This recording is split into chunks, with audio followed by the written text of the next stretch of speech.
Hello दोस्तों, नमस्कार। आइए पढ़ते हैं राजस्थान के मुख्यमंत्री एवं मंत्रिपरिषद। शुरू करने से पहले मैं बता देता हूं कि ये सभी एग्जामों में पूछे जाते हैं। सेकंड ग्रेड, आरएएस, बीडीओ, पटवारी, फोर्थ ग्रेड। तो आइए शुरू करते हैं। निम्नलिखित में से राज्य का वास्तविक कार्यपालिका प्रधान कौन होता है?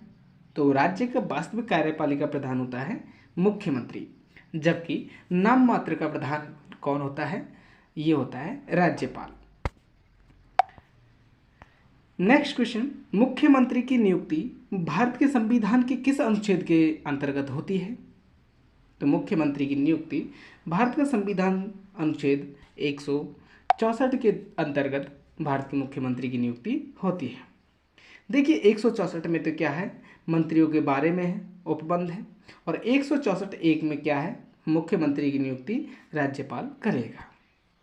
और जो मंत्री है वो राज्यपाल के प्रसाद पर्यंत अपने पद पर धारण करते हैं, मतलब बने रहते हैं। और जो मंत्रियों की नियुक्ति कौन करता है?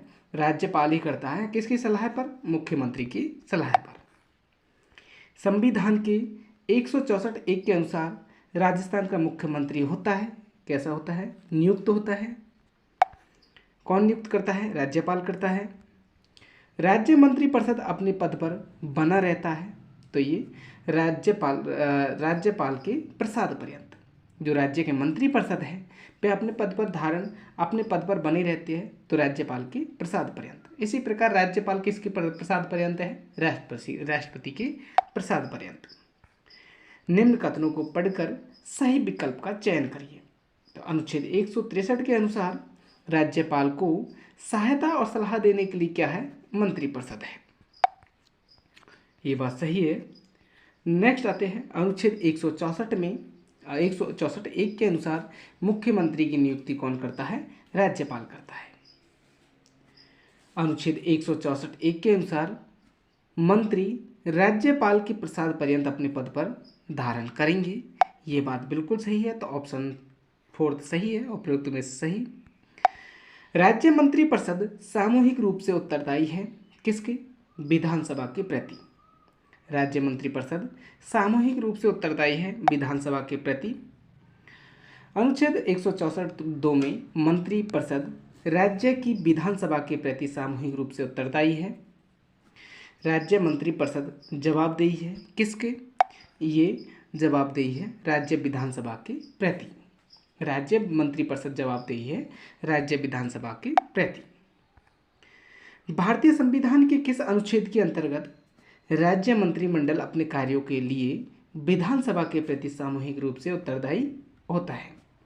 तो किस अनुच्छेद में है? अनुच्छेद इसमें से देखिए कोई सा नहीं है, आपको पता है 164(2) है। तो इसमें क्या है? भारतीय संविधान के किस अनुच्छेद के अंतर्गत राज्य मंत्रिमंडल अपने कार्यों के लिए विधानसभा के प्रति सामूहिक रूप से उत्तरदायी है? अनुच्छेद 164(2) में। ये यहाँ पे वर्णित है। देखिए आगे आते हैं। भारत के संविधान की किस अनुसूची के तहत राज्य में राज्यपाल द्वारा मंत्री को पद एवं गोपनीयता की शपथ दिलाई जाती है? तो किस में, किस अनुसूची में? किस अनुसूची में पूछा है? तो देखिए पहली राज्यों का संघ है, दूसरी अनुसूची में क्या है? वेतन एवं भत्ते है, और तीसरी अनुसूची में क्या है? शपथ से संबंधित है, तो तीसरी अनुसूची सही होगी। नेक्स्ट आते हैं, किसी व्यक्ति को राज्य का मंत्री बनाया जाता है जो राज्य विधायिका का सदस्य नहीं है, तो इस विषय में संवैधानिक प्रावधान क्या है? तो इस विषय में संवैधानिक प्रावधान ये है कि यदि किसी व्यक्ति को राज्य का मंत्री बनाया जाता है और जो राज्य विधायिका का सदस्य नहीं है, तो उसका 6 माह के भीतर निर्वाचन किया जाना जरूरी है, नहीं तो उसका पद निरस्त माना जाएगा। मुख्यमंत्री के वेतन और भत्ते निम्न में से किसके द्वारा निर्धारित किए जाते हैं? तो ये राज्य विधानसभा के द्वारा निर्धारित किए जाते हैं। जो मुख्यमंत्री के वेतन और भत्ते राज्य की संचित निधि से प्राप्त किए जाते हैं, और ये राज्य विधानसभा तय करती है कि उनका वेतन और भत्ता कितना रखा जाए।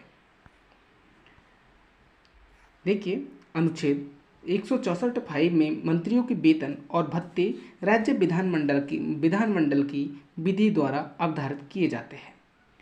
जब तक ऐसा न हो तब तक ऐसे होंगे जो द्वितीय अनुसूची में विनिर्दिष्ट है। तो कौन सी अनुसूची में है वेतन? अनुसूची 2 में। संविधान में राज्य के मुख्यमंत्री का कर्तव्य क्या होता है? राज्य के मुख्यमंत्री का कर्तव्य निर्धारित करता है कौन सा अनुच्छेद? तो अनुच्छेद 167। 167 में क्या है? मुख्यमंत्री के कर्तव्य है। राज्य के जो मुख्यमंत्री है उसमें 167 के तहत उनके कर्तव्यों से संबंधित है। आगे आते हैं। देखिए मैं कर्तव्य भी बता देता हूँ आपको। अनुच्छेद 167 में मुख्यमंत्री के कर्तव्य है वह राज्यपाल को प्रशासन संबंधी निर्णयों तथा विधि निर्माण से संबंधित मंत्रिपरिषद के निर्णयों के संबंध में संसूचित करेगा। यदि राज्यपाल प्रशासन संबंधी जानकारी मांगता है तो मुख्यमंत्री को देना होगा। यदि किसी विषय पर किसी मंत्री के मंत्रिमंडल को परामर्श किए बिना ही कोई निर्णय ले लिया है तो मंत्रिमंडल के समक्ष विचार के लिए उस निर्णय को मुख्यमंत्री द्वारा रखा जाना उसका कर्तव्य होगा।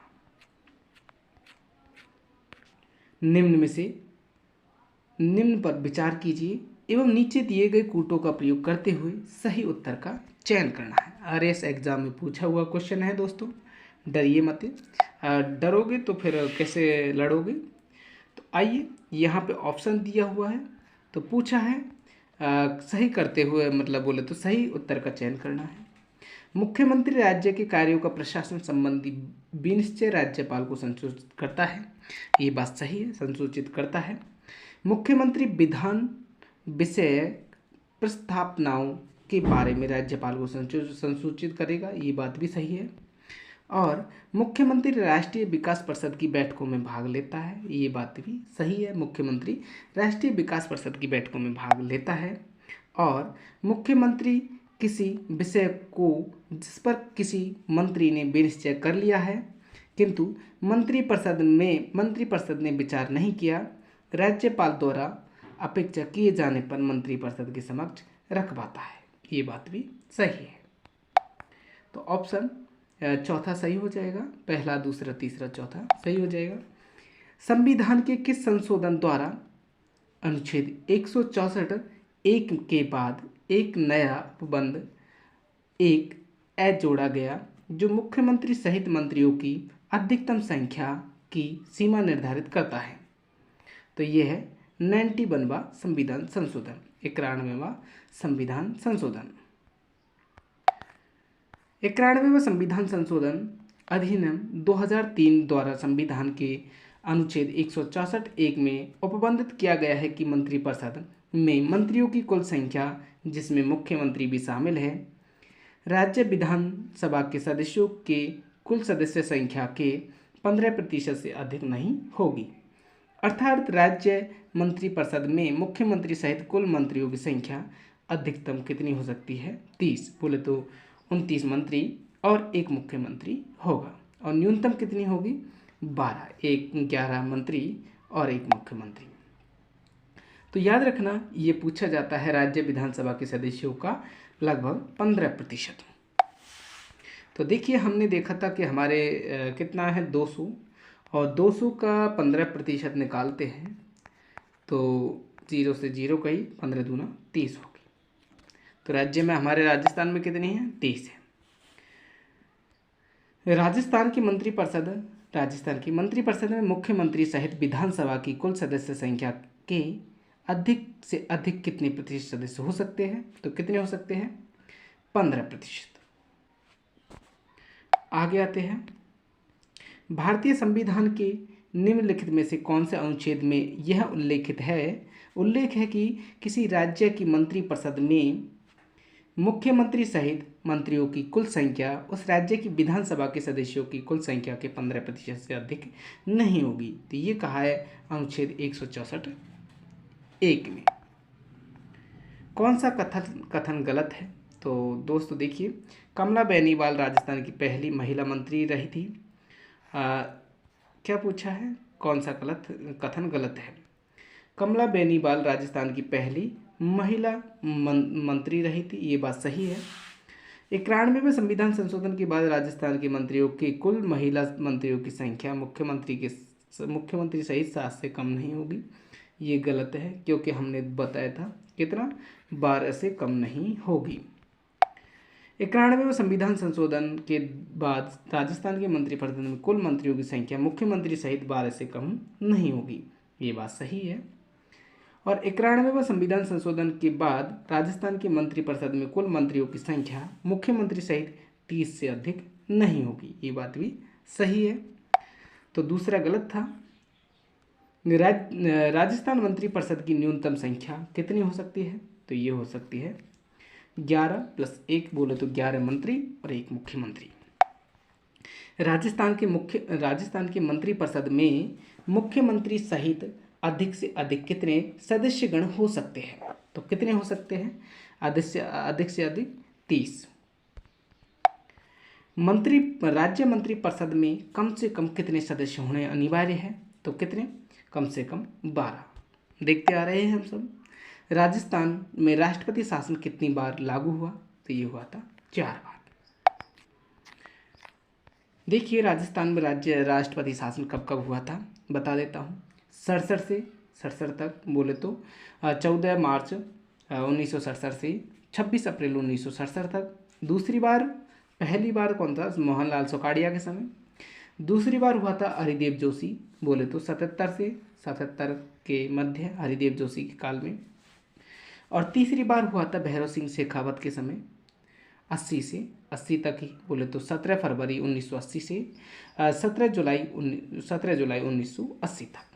और चौथी बार हुआ था भैरव सिंह शेखावत के समय, ये हुआ था 92, बोले तो 15 दिसंबर 1992 से 4 दिसंबर 1993 तक। सबसे लंबा रहा था ये। ज्ञातव्य ही प्रथम चुनाव में दुविधापूर्ण स्थिति के परिणाम स्वरूप राष्ट्रपति शासन लगा था, जबकि अन्य 3 बार विधानसभा में बहुमत सिद्ध न होने के कारण लगा था। निम्नलिखित में से कौन सा दिसंबर 1992 में राष्ट्रपति शासन से ठीक पहले राजस्थान के मुख्यमंत्री थे, तो कौन सा दिसंबर 1992 में, तो यह हमने देखा था भैरव सिंह शेखावत 2 बार। देखिए जो 2 बार लगा था वो इनके शासनकाल में लगा था, ये तीसरा और चौथा भैरव सिंह शेखावत के समय ही रहा था। आगे आते हैं, राजस्थान में किन वर्षों में राष्ट्रपति शासन लागू किया गया था, तो हमने देखा था 67, 77, 80 और 92। सबसे लंबा हमने कौन सा देखा था, देखिए सबसे लंबा देखा था 15 दिसंबर से 92 से 4 दिसंबर 1993 था। निम्नांकित मुख्यमंत्री में से किस मुख्यमंत्री ने राजस्थान में राष्ट्रपति शासन के कारण सबसे ज़्यादा बार अपने मंत्रिपरिषद की बर्खास्तगी देखी, तो किसने देखी थी, भैरव सिंह शेखावत ने। आपातकाल के दौरान राजस्थान के मुख्यमंत्री कौन नहीं थे, तो कौन नहीं थे, ये नहीं थे शिवचरण मात्र। आपातकाल के दौरान राजस्थान के मुख्यमंत्री कौन नहीं थे, जबकि मोहनलाल सुखाड़िया भी थे, हरदेव जोशी भी थे और भैरव सिंह शेखावत भी थे। अभी देखा 67 में कौन थे, मोहनलाल सुखाड़िया। 77 में कौन थे, हरिदेव जोशी।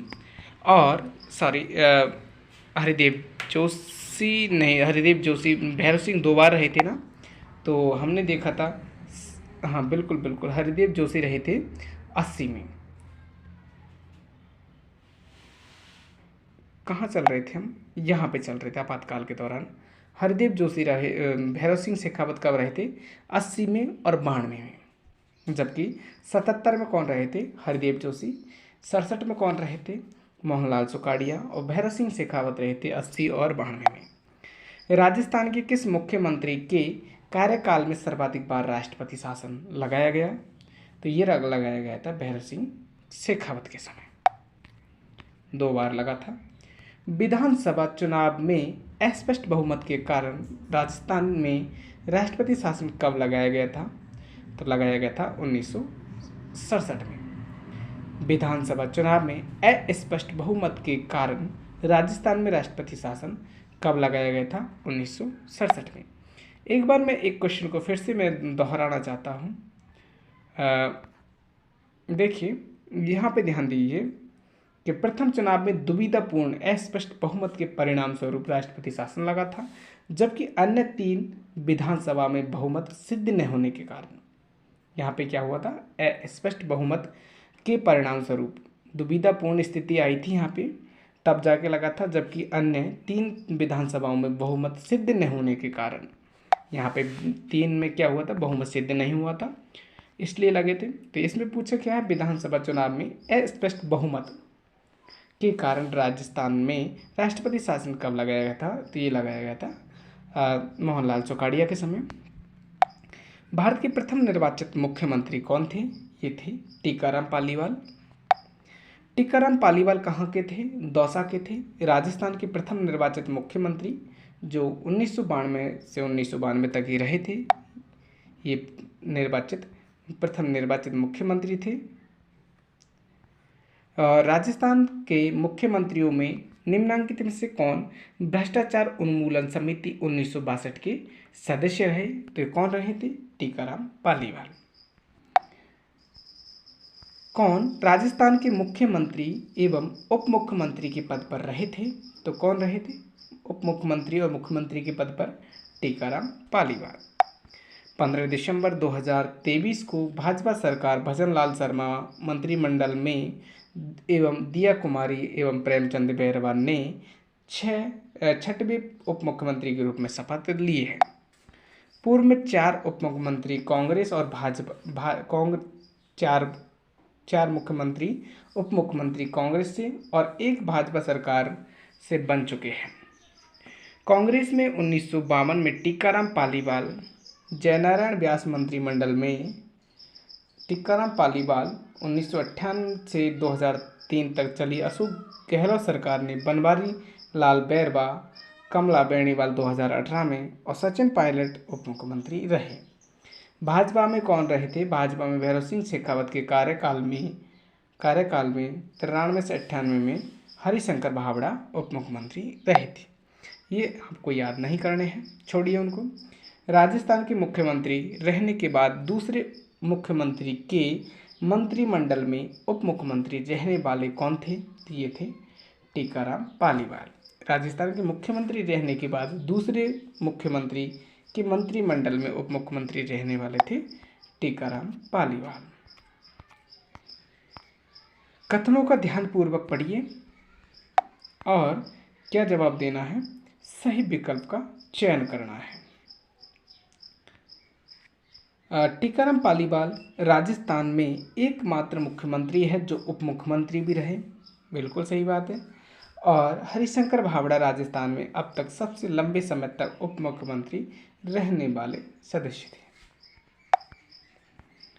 राजस्थान के उप मुख्यमंत्रियों के बारे में कौन सी जोड़ी सुमेलित है? तो देखिए, कमला बेनीवाल, सचिन पायलट ये उप मुख्यमंत्री रहे थे। राजस्थान के किस मुख्यमंत्री को काम चलाऊ सरकार बोले तो काम चलाऊ सरकार के विरुद्ध विधानसभा में अविश्वास प्रस्ताव लाया गया था? तो ये लाया गया था टीकाराम पालीवाल के। राजस्थान में प्रथम विधानसभा में मुख्यमंत्री टीकाराम पालीवाल की सरकार के विरुद्ध पहला अविश्वास प्रस्ताव प्रस्तुत किया गया था इन्होंने। तो पहला अविश्वास प्रस्ताव किया गया था जिसे अस्वीकार कर रद्द कर दिया गया। राजस्थान की प्रथम महिला मुख्यमंत्री का निर्वाचन क्षेत्र है तो कौन सा है? झालरापाटन। पहली महिला मुख्यमंत्री कौन थी? ये थी वसुंधरा राजे और इसका निर्वाचन क्षेत्र कौन सा था? झालरापाटन झालावाड़ का। विधानसभा सीट से चुनी गई श्रीमती वसुंधरा राजे, इनका जन्मदिन 8 मार्च को मनाया जाता है जिसे अंतर्राष्ट्रीय महिला दिवस कहा जाता है। 8 दिसंबर 2003 को राज्य की प्रथम महिला मुख्यमंत्री रही और इनका कार्यकाल रहा था 8/12/3 से 12/12/8 तक बनी तथा मुख्यमंत्री के रूप में इनका दूसरा कार्यकाल रहा था 13/12/13 से 16/12/18 तक। राजस्थान के मुख्यमंत्री जिनका जन्म अंतर्राष्ट्रीय महिला दिवस पर हुआ था, ये थी वसुंधरा राजे। राजस्थान के मुख्यमंत्री जिनका जन्म अंतर्राष्ट्रीय महिला दिवस पर हुआ था 8 मार्च को, वह थी वसुंधरा राजे। श्रीमती वसुंधरा जी राजे राजस्थान की प्रथम बार मुख्यमंत्री रही, तो ये रही थी 2003 से 2008 के मध्य। राजस्थान विधानसभा में कितनी महिलाएं मुख्यमंत्री रही, तो ये रही थी 1। कौन थी बताइए? ये रही थी वसुंधरा राजे। मुख्यमंत्री के रूप में कार्यकाल की अवधि के आधार पर राजस्थान के अधोलिखित मुख्यमंत्रियों को अवरोही क्रम में व्यवस्थित करिए। तो अवरोही क्रम में मतलब बोले तो सबसे ज़्यादा से कम की तरफ। तो इसमें क्या दिया हुआ है? सर्वाधिक अवधि तक रहे थे मोहनलाल सुखाड़िया, कितने? 17 वर्ष। तो ये बात सही है। इसके बाद रहे थे भैरव सिंह शेखावत, इसके बाद आते हैं अशोक गहलोत, फिर इसके बाद आते हैं हरदेव जोशी। इनकी अवधि के अनुसार ये दर्शाया गया है। आगे आते हैं, निम्न में से उस समूह का चयन करिए जिन्होंने 3 से अधिक बार अवसरों पर राजस्थान के मुख्यमंत्री पद की शपथ ली है। तो कौन है? मोहनलाल सुखाड़िया है, हरिदेव जोशी, अशोक गहलोत। आगे आते हैं, समझ में आ गया हो? मोहनलाल सुखाड़िया, हरदेव जोशी और अशोक गहलोत ने तीन से ज़्यादा बार, बोले तो लगभग तीन बार। मोहनलाल सुखाड़िया ने लगभग 4 बार ली। निम्नलिखित में से किसने राजस्थान में सबसे अधिक 4 बार मुख्यमंत्री के रूप में शपथ ग्रहण की? ये थे मोहनलाल सुखाड़िया। 2018 में राजस्थान के मुख्यमंत्री के रूप में अशोक गहलोत ने अपना तृतीय कार्यकाल प्रारंभ किया था। राजस्थान के मुख्यमंत्री के अपने प्रथम कार्यकाल के दौरान श्री अशोक गहलोत ने मुख्यमंत्री का पद निम्न में से किस तारीख को संभाला था? तो उस वक्त संभाला था 1 दिसंबर 1998 से। प्रथम कार्यकाल के दौरान 1 दिसंबर 1998 से। कब पूछा गया ये क्वेश्चन? देखिए, 2nd ग्रेड 2023 में, 1 दिसंबर 1998 से। व्यक्ति समूह को इंगित कीजिए जिन्होंने 3 या अधिक अवसरों पर राजस्थान के मुख्यमंत्री पद की शपथ ली। तो वे कौन थे? मोहनलाल सुखाड़िया, हरदेव जोशी और ये अपना थोड़ा सा, हाँ बिल्कुल, मोहनलाल सुखाड़िया, हरदेव जोशी और भैरव सिंह शेखावत। यदि भैरव सिंह शेखावत की जगह अशोक गहलोत आता है तो भी होगा। राजस्थान राज्य के किस मुख्यमंत्री का कार्यकाल सबसे कम अवधि तक रहा था? तो ये रहा था हीरालाल देवपुरा का। मुख्यमंत्री के रूप में श्री हीरालाल देवपुरा 23 फरवरी 1985 से 10 मार्च 1985 तक का कार्यकाल बोले तो सबसे कम अवधि तक बोले तो 16 दिन मात्र रहा था। किसका? हीरालाल देवपुरा का। याद रखिएगा, हीरालाल देवपुरा जो कम अवधि तक रहा था। निम्नलिखित में से कौन से अधिक बार राजस्थान का मुख्यमंत्री नहीं रहा? तो एक से अधिक बार राजस्थान का मुख्यमंत्री नहीं रहता, तो ये रहा था, कौन नहीं रहा था? हीरालाल देवपुरा। अरे ये तो सबसे कम अवधि तक रहा था, 16 दिन मात्र, तो ये तो हो गई। आगे आते हैं, निम्नांकित में से राजस्थान के कौन से मुख्यमंत्री बनने से पूर्व किसी भी मंत्रिपरिषद में मंत्री नहीं रहे? तो ये कौन थे? जयनारायण व्यास और भैरव सिंह शेखावत। राज्य के पहले एकमात्र अल्पसंख्यक मुख्यमंत्री कौन थे? ये थे बरकतुल्ला खान। बरकतुल्ला खान एकमात्र अल्पसंख्यक मुख्यमंत्री रहे। श्री बरकतुल्ला खान 9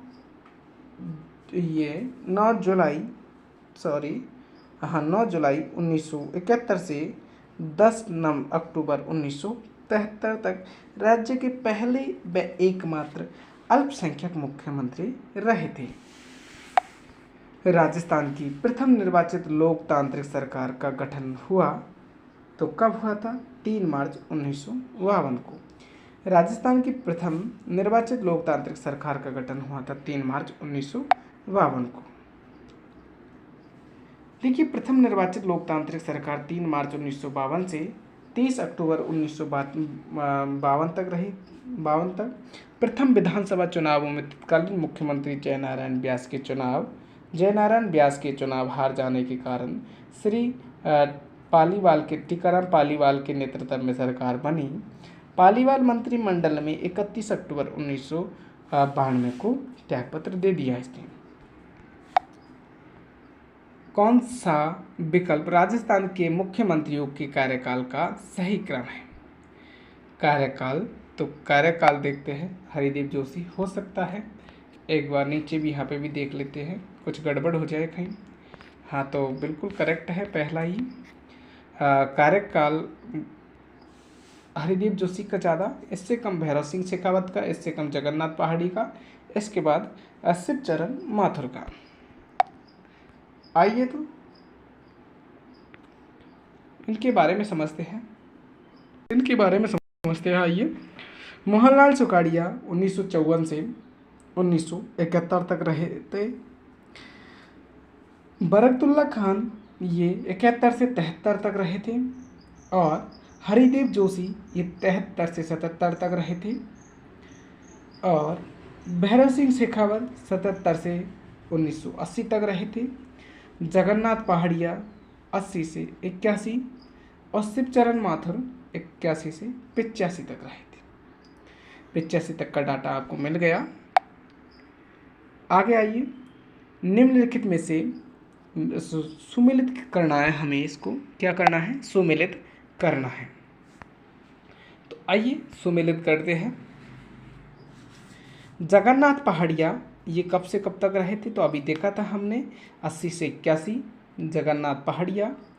और बरकतुल्ला खान ये रहे थे 71 से 73 तक। मोहनलाल सुखाड़िया तो हम जानते ही है 54 से ये गड़बड़ कहाँ हो रहा है? मोहनलाल सुखाड़िया ये 54 से 71 तक रहे थे। हाँ, तो इसमें 57 दे रखा है तो कोई दिक्कत नहीं। और भैरव सिंह शेखावत दे रखा है 1957 से 80। आगे आते हैं, एक बार इनको फिर से देख लेना। पहले आता है मोहनलाल सुखाड़िया, इसके बाद आता है बरकतुल्ला खान, इसके बाद हरदेव जोशी। भाई पहले हिंदू आता है, फिर मुस्लिम को दे दिया जाता है, फिर इसके बाद मुस्लिम छोड़ जाता है, फिर हरदेव जोशी आ जाते हैं हिंदू, फिर भैरव सिंह शेखावत, फिर जगन्नाथ पहाड़िया, फिर शिवचरण माथुर। आगे आते हैं, निम्नांकित में से किस मुख्यमंत्री के त्यागपत्र देने के पश्चात बरकतुल्ला खान को राजस्थान का मुख्यमंत्री नियुक्त किया जाता है? तो ये मोहनलाल सुखाड़िया ने 1971 में त्यागपत्र दे दिया था। उसके स्थान पर अब कौन आ गए? बरकतुल्ला खान। फिर इसके बाद कौन आता है? हरदेव जोशी। देखा हमने हरदेव जोशी 73 से 77 तक। आगे आते हैं, निम्नलिखित में से राजस्थान के मुख्यमंत्रियों के कालक्रम के अनुसार व्यवस्थित करना है। इम्पोर्टेंट रहता है ये क्वेश्चन। भैरव सिंह शेखावत, जयनारायण व्यास, हीरालाल शास्त्री, वसुंधरा राजे और हरदेव जोशी। तो इसमें सबसे ज़्यादा क्या कालक्रम के अनुसार पूछा है? तो कालक्रम में तो मुख्यमंत्री की बात है तो हीरालाल शास्त्री। इसके बाद आते हैं हरदेव जोशी। हरदेव जोशी है कब से कब तक आए थे? 73 से 77 तक। इसके बाद भैरव सिंह शेखावत 77 से 80 तक। तो भैरव सिंह बिल्कुल कौन आ जाते हैं? सॉरी एक मिनट, थोड़ा सा ध्यान दीजिए। इसमें पहला आता है कौन सा? हरदेव जोशी। इसके बाद आते हैं जयनारायण व्यास। जयनारायण व्यास के बाद आते हैं अपने, नहीं समझ में नहीं आ रहा, मुख्यमंत्रियों की बात चल रही है ना, तो पहले आते हैं हीरालाल शास्त्री। हरदेव जोशी कहाँ से आ जाएंगे? 77 से 80 के बाद वो। इसके बाद जयनारायण व्यास और इसके बाद आते हैं अपने हीरालाल व हरदेव जोशी, इसके बाद भैरव सिंह शेखावत 77 से 80, और ये 2003 से 8 वसुंधरा राजे, फिर एक बार और बनती है वसुंधरा राजे। राजस्थान के निम्नांकित मुख्यमंत्रियों में से कौन मुख्यमंत्री नियुक्त होते समय राजस्थान विधानसभा के सदस्य नहीं थे? तो राजस्थान विधानसभा के सदस्य नहीं थे कौन? जगन्नाथ पहाड़िया 1980 में थे जगन्नाथ पहाड़िया। देखिए, राजस्थान के पहले दलित मुख्यमंत्री जगन्नाथ पहाड़िया ने 6 जून 1980 को मुख्यमंत्री के पद की शपथ ग्रहण की। इस समय पहाड़िया विधानसभा के सदस्य न होकर भरतपुर के बयाना क्षेत्र से लोकसभा के सदस्य एवं केंद्रीय मंत्रिमंडल में वित्त राज्य मंत्री पद पर कार्यरत थे। बाद में 23 नवंबर 1980 को भरतपुर जिले के बैर क्षेत्र में उपचुनाव में वे विधायक चुने गए। उल्लेखनीय है कि छायावाद की ख्यातनाम लेखिका महादेवी वर्मा द्वारा आपत्तिजनक टिप्पणी के चलते मात्र 13 दिनों में पहाड़िया को अपनी कुर्सी गंवानी पड़ी। मुख्यमंत्री जिन्हें एक कवयित्री पर विवादास्पद टिप्पणी के कारण त्यागपत्र देना पड़ा, वह थे जगन्नाथ पहाड़िया। क्या किया इन्होंने? एक कवयित्री पर कर दिए विवादास्पद टिप्पणी कर दी थी, इसलिए इन्हें त्यागपत्र देना पड़ा। राजस्थान के प्रथम मुख्यमंत्री और संविधान सभा के सदस्यों के लिए समान अधिकारों के प्रस्तावक कौन थे? ये थे हीरालाल शास्त्री। राजस्थान के एकीकरण से पूर्व निम्नांकित में से कौन प्रारंभिक राजस्थान की लोकतांत्रिक सरकारों में मुख्यमंत्री नहीं रहे? तो कौन नहीं रहे थे? भोगीलाल पांड्या नहीं रहे थे।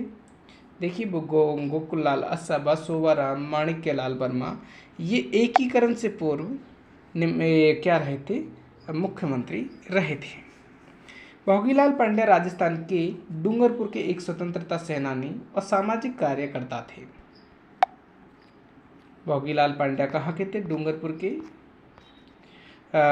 राजस्थान के पूर्व मुख्यमंत्री श्री शिवचरण माथुर किस राजनीतिक दल से संबंधित थे? तो ये थे भारतीय जनता कांग्रेस से। निम्न में से किस मुख्यमंत्री को डी गोली कांड के बाद इस्तीफा देना पड़ा और उन्हें कब इस्तीफा दिया? तो ये थे शिवचरण माथुर 23 फरवरी 1985 को। निम्नलिखित में से कौन राजस्थान के मुख्यमंत्री कभी नहीं रहे? तो ये गोकुललाल आसावा नहीं रहे थे, जबकि हीरा देवपुरा ये सबसे कम कार्यकाल रहा था। C.H. वेंकटाचार्य, बरकतुल्ला खान दूसरे नंबर पे ही थे। मुख्यमंत्री राज्यपाल में से कौन सा युग्म सही सुमेलित नहीं है? तो देखिए, मोहनलाल सोकाड़िया के समय हुकुम सिंह थे और जगन्नाथ पहाड़िया के समय रघुकुल तिलक ये राज्यपाल थे। हीरालाल देवपुरा के समय O.P. मेहरा राज्यपाल थे, जबकि हरदेव जोशी के समय ये डॉक्टर संपूर्णानंद नहीं थे। देखिए, डॉक्टर संपूर्णानंद 1962 से 67 तक राज्यपाल रहे थे, जबकि मुख्यमंत्री मोहनलाल सोकाड़िया के समय थे ये। राज्य के संसदीय सचिव किसके समक्ष शपथ लेता है और प्रतिज्ञान करता है? संसदीय सचिव किसके समक्ष शपथ लेता है? ये लेता है मुख्यमंत्री के समक्ष। राज्यपाल मुख्यमंत्री एवं मंत्रिपरिषद के अन्य मंत्रियों को शपथ दिलाता है तथा संसदीय सचिव को मुख्यमंत्री शपथ दिलाता है। याद रखना, नियुक्ति मुख्यमंत्री द्वारा की जाती है। संसदीय सचिव की इम्पोर्टेंट है, इसलिए संसदीय सचिव की नियुक्ति कौन करता है? मुख्यमंत्री करता है, और इसको शपथ भी मुख्यमंत्री दिलाता है। निम्नांकित में से कौन सा राजस्थान में मंत्रिपरिषद की बैठक का स्थान और समय निर्दिष्ट करता है? ये है मुख्यमंत्री। मुख्यमंत्री मंत्रिपरिषद की अध्यक्षता करता है तथा इस बात का निर्णय करता है कि मंत्रिपरिषद की बैठक कब और कहाँ होगी और किस विषय पर विचार किया जाएगा। निम्नांकित में से कौन राजस्थान में राज्यसभा में सबसे ज़्यादा अवधि के लिए प्रतिनिधित्व करने वाली महिला सांसद है? निम्नांकित में से कौन राज्यपाल राजस्थान में राज्यसभा में सबसे ज़्यादा अवधि के लिए प्रतिनिधित्व करने वाली महिला सांसद है? शारदा भार्गव सबसे ज़्यादा अवधि के लिए प्रतिनिधित्व करने वाली इस महिला सांसद कौन है? शारदा भार्गव। राजस्थान से अब तक 8 महिला राज्यसभा पहुंची, जिनमें से पहली महिला राज्यसभा सदस्य कौन थी? शारदा भार्गव। और सर्वाधिक 3 बार 1952, 56, 63 तथा प्रभा ठाकुर 2 बार 2002 और 8 राज्यसभा में पहुंची। राजस्थान का प्रथम जेंडर बजट प्रस्तुत करने वाले थे कौन थे? अशोक गहलोत। प्रथम जेंडर बजट प्रस्तुत करने वाले कौन थे? अशोक गहलोत। देखिए 2012-13 में मुख्यमंत्री अशोक गहलोत ने प्रथम जेंडर बजट प्रस्तुत किया। उल्लेखनीय है कि 2021-22 में प्रथम पेपरलेस बजट, 2022-23 में प्रथम कृषि बजट भी अशोक गहलोत ने ही पेश किया। इम्पॉर्टेंट है ये क्वेश्चन। प्रथम कृषि बजट किसने पास किया? अशोक गहलोत ने। प्रथम पेपरलेस बजट 22-23 में ये किसने प्रस्तुत किया? अशोक गहलोत ने। और प्रथम जेंडर बजट भी प्रस्तुत किसने किया? अशोक गहलोत ने। निम्नांकित में से कौन सा राजस्थान के मुख्यमंत्री का पद नहीं है? तो मुख्यमंत्री का पद कौन सा नहीं है? राजस्थान राज्य मानवाधिकार आयोग का अध्यक्ष। राजस्थान राज्य मानवाधिकार आयोग का अध्यक्ष मुख्यमंत्री पद कौन सा राजस्थान के मुख्यमंत्री पद नहीं है? तो कौन सा नहीं है? राजस्थान राज्य मानवाधिकार आयोग का अध्यक्ष मुख्यमंत्री नहीं रहता है, जबकि मुख्यमंत्री सलाहकार समिति का अध्यक्ष होता है, अंतर्राज्य परिषद का सदस्य होता है और राष्ट्रीय विकास परिषद का सदस्य होता है। देखिए राजस्थान राज्य मानवाधिकार आयोग के अध्यक्ष एवं सदस्यों की नियुक्ति राज्यपाल द्वारा एक समिति की अनुशंसा पर की जाती है, जिसमें मुख्यमंत्री, इसके प्रमुख, विधानसभा के अध्यक्ष, राज्य के गृह मंत्री और विधानसभा के विपक्ष के नेता शामिल होते हैं इसमें। तो याद रखिएगा, राजस्थान राज्य मानवाधिकार आयोग के अध्यक्ष की नियुक्ति कौन करता है? राज्यपाल। राजस्थान में राज्य पर्यटन सलाहकार समिति के अध्यक्ष कौन है?